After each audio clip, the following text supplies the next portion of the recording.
ابھی آپ کو براہ راست اسلام آباد لیے چلیں گے۔ وزیر اعظم کے کوارڈینیٹر برائے معیشت بلال اظہر اس وقت نیوز کانفرنس کر رہے ہیں۔ منتخب وزیر اعظم ہیں جو اس دور کے اندر دہشت گردی ختم کر چکے تھے، جو اس دور کے اندر IMF کا پروگرام پاکستان کی تاریخ میں پہلی دفعہ مکمل کر کے مہنگائی بھی قابو میں رکھ کے پاکستان کو ایک معاشی ترقی کی طرف لے جا چکے تھے، جو 12,000 میگا واٹ سے زائد بجلی لگا چکے تھے، جو لوگوں کو روزگار دے چکے تھے اور غربت میں کمی لا چکے تھے، ان کو ہٹانے کے لیے آئین کو توڑا گیا، ریاست کے دیگر ستون استعمال کیے گئے۔ پہلے نواز شریف صاحب کو وزارت عظمیٰ سے ہٹانے کے لیے آئین توڑا گیا، پھر نواز شریف صاحب کو پارٹی کی صدارت سے ہٹانے کے لیے آئین روندا گیا، اور پھر نواز شریف صاحب کو جیل بھیجنے کے لیے بھی آئین توڑا گیا تاکہ اس مسلط شدہ شخص کے لیے رستہ کلیئر کیا جائے۔ اور یہ بھی کافی نہیں تھا، پھر اس شخص کو مسلط کرنے کے لیے آئین پھر توڑ کر RTS ڈاؤن کیا گیا۔ تو یہ آئین توڑنے اور آئین روننے کا جو سلسلہ ہے یہ اس شخص کے ساتھ عرصہ دراز سے جڑا ہوا ہے۔ اس شخص کی تو سیاست ہی آئین توڑنے پر اور آئین روننے پر چلتی ہے، اور یہ بار بار یہ شخص جو ہے اس نے دکھایا ہے کہ وہ اپنی چھوٹی سی سیاست چلانے کے لیے، ریاست کو داؤ پر لگانے کے لیے ہر وقت تیار ہوتا ہے، یہ ریاست کو نقصان پہنچانے کے لیے ہر وقت تیار ہوتا ہے، یہ ملک کو ڈیفالٹ کرنے کے لیے تیار ہوتا ہے تاکہ اس کی سیاست چل جائے، یہ ملک کے سفارتی تعلقات خراب کرنے کے لیے تیار ہوتا ہے اگر اس کی سیاست چل جائے۔ تو یہ تو ایک عمل نیا نہیں ہے، یہ پرانا ہے۔ سائفر بھی اس آئین توڑنے کی روایت کی اس شخص کی ایک کڑی تھی۔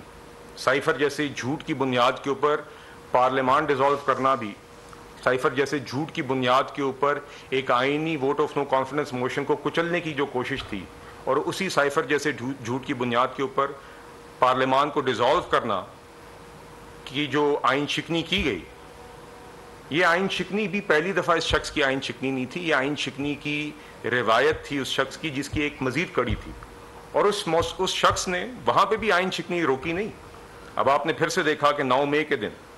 جس طرح کے واقعات ہوئے جس کا یہ شخص سرگناہ ہے، اس کے بعد IMF کا پروگرام آپ دیکھ لیں کہ حکومت اس کی جانے سے پہلے بھی اس نے اپنی شرائط توڑ کر ملک کو ڈیفالٹ کی طرف دھکیلا، اور بعد میں جب حکومت چلی گئی، جب موجودہ اتحادی حکومت نے انہی کا لیا ہوا پروگرام واپس بحال کرنے کے لیے، چونکہ اس وقت وہ معیشت کی ضرورت تھی اور ہماری مجبوری تھی، ہم جب IMF کو واپس میز پہ لے آئے تو اس شخص نے پھر سے اس کو سبوتاژ کرنے کی کوشش کی۔ اس نے شوکت ترین کو حکم دیا، اس نے تیمور جھگڑا کو حکم دیا کہ یہ چٹھیاں لکھو تاکہ یہ پروگرام ہو نہ جائے، یہ ملک ڈیفالٹ سے بچ نہ جائے۔ تو آئین توڑنا، ملک کو نقصان پہنچانے کی روایت اس شخص کی پرانی ہے۔ اور اس میں یہ ضرور کہنا چاہوں گا کہ ایک ہی شخص ہے جو آئین بھی توڑتا ہے، جو ملک توڑنے کی بات بھی کرتا ہے، جو معیشت کو بھی تباہ کرتا ہے، جو پاکستان کے سفارتی تعلقات بھی خراب کرتا ہے، جو اس ملک میں غربت کا بھی اضافہ کرتا ہے، جو اس ملک میں مہنگائی کا بھی ذمہ دار ہے، جو اس ملک میں انتشار بھی پھیلاتا ہے، جو اس ملک میں آگ بھی لگاتا ہے، وہ ایک ہی شخص ہے۔ اور یہ ایک شخص نہ کبھی باز آیا تھا اور نہ ابھی بھی باز آ رہا ہے، اور یہ موصوف آج بھی سنا ہے کچھ باتیں کرتے ہیں، اس پہ بھی میں آؤں گا، اور اس سائفر کے متعلق مزید جھوٹ بولے ہیں اس پہ بھی میں آؤں گا۔ مگر دیکھیے اس سے پہلے میں آپ کو ذرا تھوڑا سا، آپ کو اور آپ کے توسط سے جو لوگ یہ پریس کانفرنس دیکھ رہے ہیں، میں یہ ضرور بتانا چاہوں گا کہ پچھلے سال سیکوینس آف ایونٹس تھا کیا، یہ کس طرح یہ معاملہ سائفر کا جو جھوٹ تھا وہ صرف ایک چیز سے جڑا ہوا تھا کہ یہ شخص کرسی سے ہٹ رہا تھا اور اس نے کرسی سے نہ ہٹنے کے لیے یہ حربہ استعمال کرنا تھا، اور اس سائفر میں کوئی اور حقیقت نہیں ہے، صرف یہی حقیقت تھی کہ اس کو کس طرح استعمال کرنا۔ یہی بات آپ نے دیکھا کہ اعظم خان کی سٹیٹمنٹ میں بھی یہی ہے کہ کس طرح اس شخص نے کہا کہ اس کو ہم نے مینیپولیٹ کرنا ہے، بلکہ وہ میں نے الفاظ لکھے ہوئے کہ cipher can now be manipulated for creating a narrative against establishment and opposition, کہ کس طرح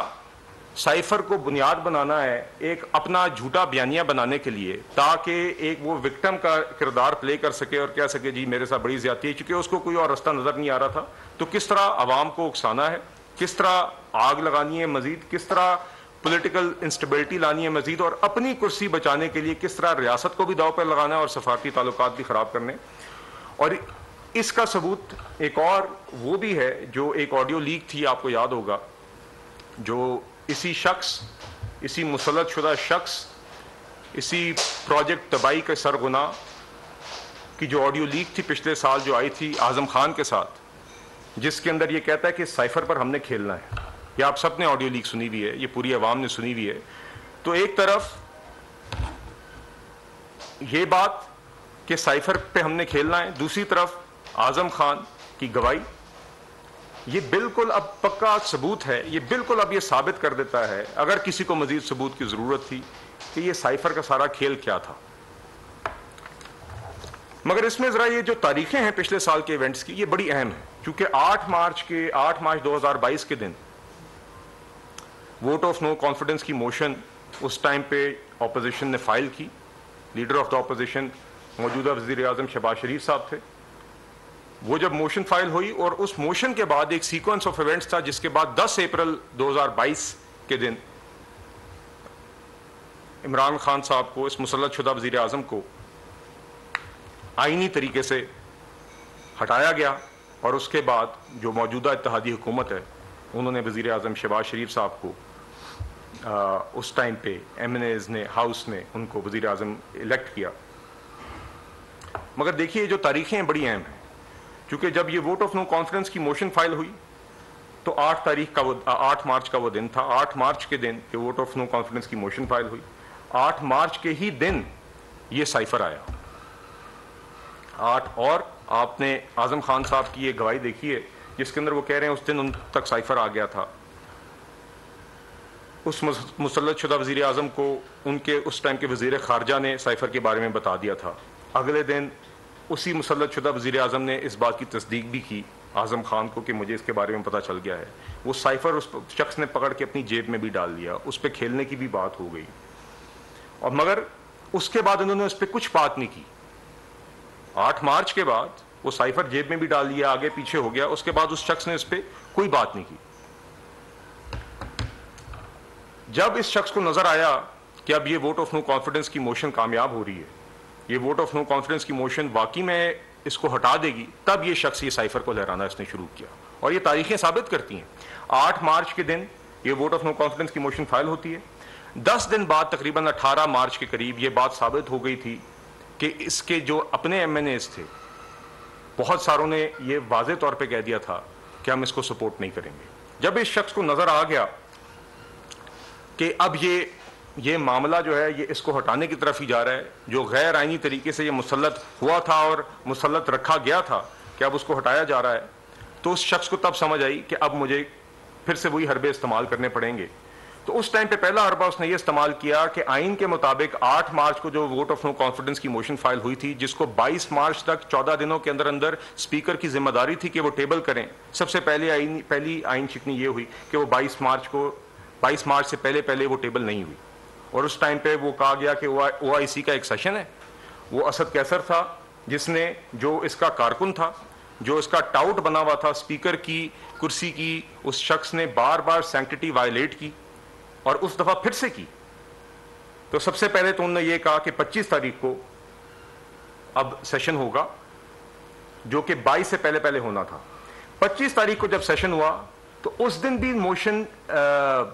ٹیبل کیے بغیر اس شخص نے ایڈجرن کر دیا. اور پھر 28 تاریخ کو فائنلی